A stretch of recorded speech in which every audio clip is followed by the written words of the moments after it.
this is also fascinating. So let's shift a little bit and talk about local government financial distress. So I actually want to start with the question. There was a question in the chat about sort of maybe if you have an estimate of the number of local governments experiencing financial distress, and maybe what are some of the main reasons that a local government might become distressed? Okay, so in the beginning of the millennium, in 2002, 2003, no less than 75% of local governments in Israel experienced financial difficulties and had a budget deficit of, let's say, more than 20%. It was a real local crisis that was spread across the country. Currently, I would say in 2005, 2006, the law changed, and I can elaborate if you wish later. The law changed and the crisis was dealt with, and currently there are some, I would say, 10, 15 local governments that are maybe financially distressed, to the point that they need that there is a need for intervention in their fiscal affairs. Maybe local government has difficulties, but they can still manage. I would say 10, 15 local governments may have financial difficulties out of 257. So it's more or less 15% or 10, 15%, maybe less. So it's not a lot, but there are also, because of the war, some local governments were evacuated. So I don't count them within the, Right. Yeah, but maybe a much more manageable level from the 75% at the turn of the century.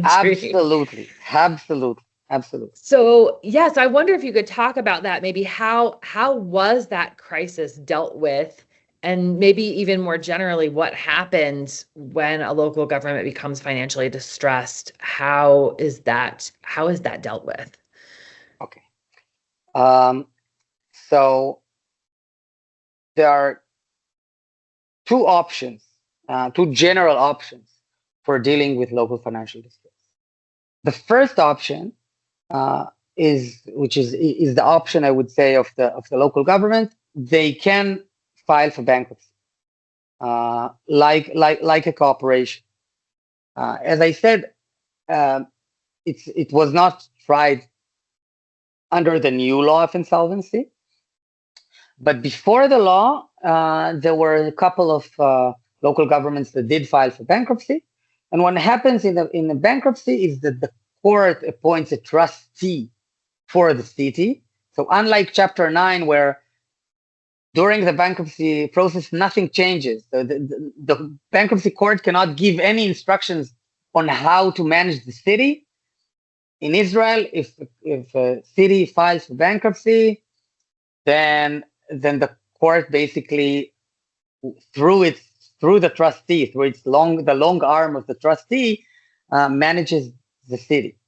They do a restructuring plan. Each creditor gets a certain percentage of the debt, and then the city moves on. This did not happen a lot. It happened 4 times, I would say, and only for local governments which were really, really financially distressed. And it didn't help much, because after the restructuring, since the basic problems of the local government were not solved, then quickly after they became insolvent again. So Taibe, which is the most famous example, they filed for bankruptcy twice in a matter of decades. So this is one option, which is not very common. The other option, which is actually not an option, it's mandated by law. The central government has, I would say, a scale of authority for intervening with the fiscal affairs of a city that is financially distressed.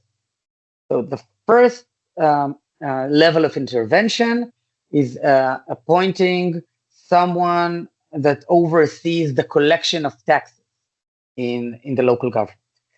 There is a problem. Some would say that the problem mainly exists in Arab local governments, but not only, of tax collection.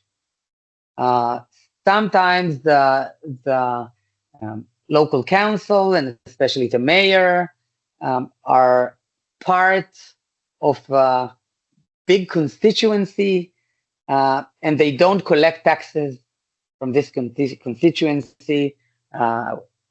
In Arab local governments, it's a tribe. So if you are a member of if the city is comprised with 3 tribes, then they don't. The taxes are not really collected from the tribe of the local council of the mayor. And in these cases, the government may appoint someone to oversee the collection of the government. If the Ministry of Interior sees that there is not sufficient collection, and the Ministry of Interior, as we said, they determine the tax rate. So they know exactly how much should be collected. Steve, if the percentage of collection is too low, they can appoint someone exterior to oversee the process. If the second level of intervention is accompanying controller.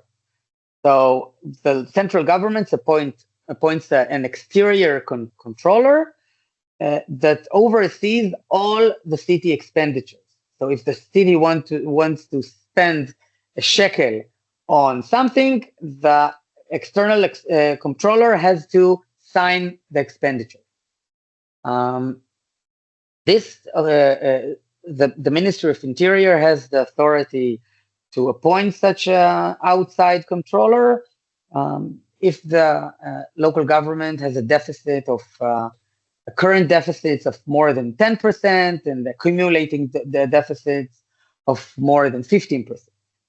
And the third and last level of intervention is if the budget deficit is the current deficit is more than 15%, and the cumulative deficit is more than 30%, the Ministry of Interior can appoint a committee to replace the local council, and the chairman of this external committee replaces the mayor. And they manage the city. They manage the city for a couple of years, and after the city is rehabilitated financially, then they can. There are elections in the city, and then the regular affairs of the regular democratic process resumes in the city. Wow. So you have bankruptcy on the one hand, which didn't seem to be very helpful. And then basically these increasing levels of central government intervention.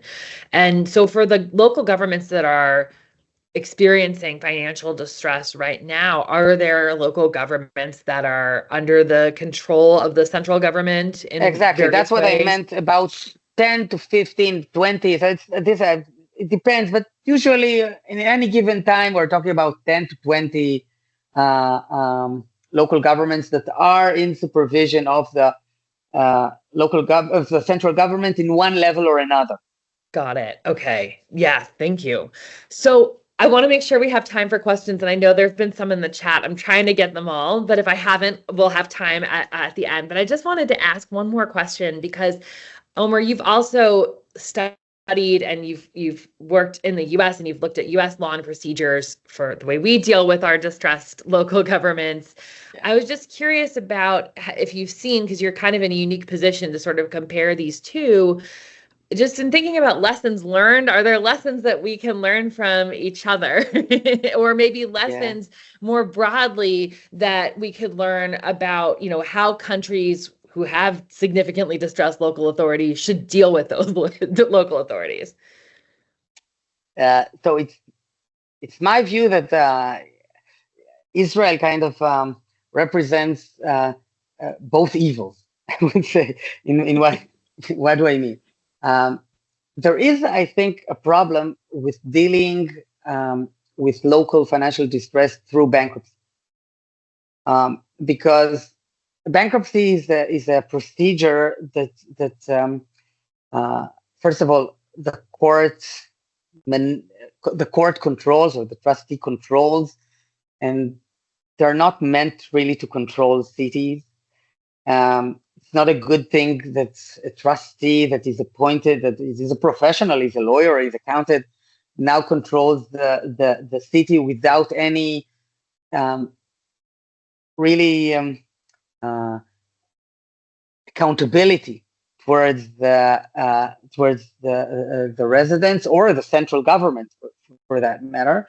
And what bankruptcy actually does, it erases the local debt, but it doesn't really deal with the core problems of the city. So there is a problem with the bankruptcy, and I think this is, in my view, the problem with Chapter 9. It's not a real solution. On the other hand, and this is where I believe Israel went wrong, our way of dealing with local distress, with the intervention of the central government, is very, very political, because the person who decides whether and who to appoint as chairman of this appointed committee, or who to appoint as advisory control, overseeing controller, is the Minister of Interior. And the Minister of Interior is a political figure, and he has a constituency to answer. And sometimes the Ministry of Interior and the Ministry of Finance, actually, they kind of want to control local governments.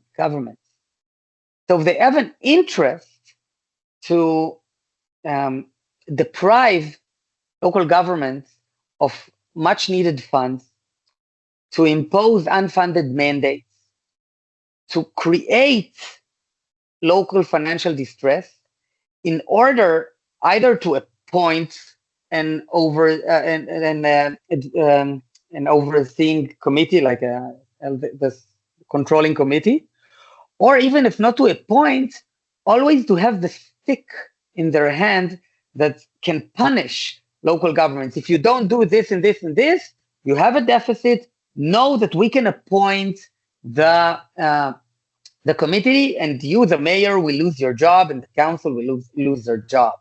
And this gives, in my opinion, too much power to the central government vis-a-vis the local sector. And we had many examples of the central government abusing the power it has vis-a-vis certain local governments. For example,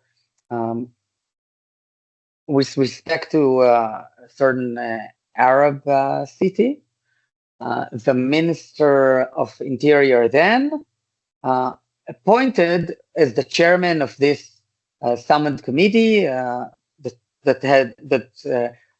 took the place of the mayor, and the committee took the place of the council.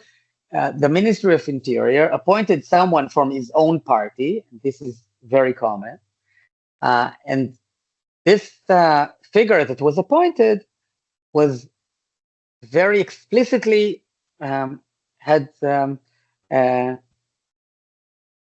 he has communicated his position against Arab local government. So you have a figure that is a political figure running an Arab local government after expressly in the media, in the press, saying things that were very opposing to Arab local governments. And everything is political. So in my view, what is necessary is an intervention of the central government.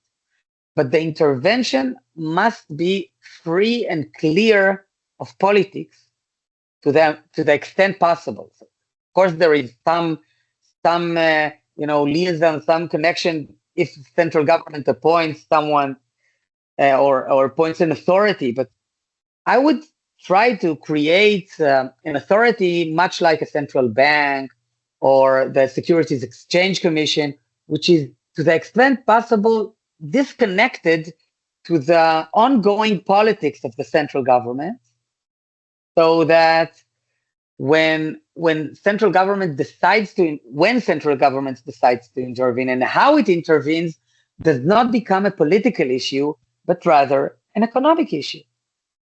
Yeah, that is, I think, the gold standard, right? Is how to sort of take politics out of the equation, or at least minimize significantly. Exactly. Yeah.